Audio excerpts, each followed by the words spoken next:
সিজদার মধ্যে দোয়া বা চাওয়া, এটার যে কি পাওয়ার, আর সরাসরি যে আল্লাহ তাআলা এটাকে কবুল করেন, এটা আমরা অনেকেই জানি না। হুজুর দোয়া করছি, কবুল তো হচ্ছে না। আল্লাহ তাআলা তখনই আপনার দোয়া কবুল করবে যখন আপনার জন্য এটা কল্যাণকর হবে। কারণ ইন ফিউচার কি ঘটবে এটা তো আপনিও জানেন না, আমিও জানি না।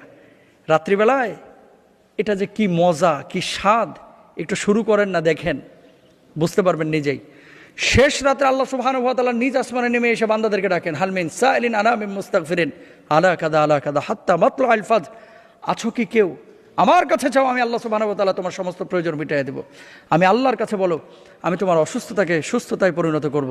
আমার কাছে বলো, তোমার সমস্ত প্রয়োজনগুলো আমি মিটিয়ে দেব। তুমি রিজকের সংকটে আছো, আমার কাছে বলো, আমি আল্লাহ তাআলা তোমার রিজকের সংকটকে দূরীভূত করে দেব। শেষ রাত্রে নামাজের মুসল্লাটা বিছিয়ে দিয়ে, জায়নামাজটা বিছিয়ে সবাই যখন পিন পতন নীরবতায় আছে, সিজদায় পড়ে যান, পৃথিবীর যত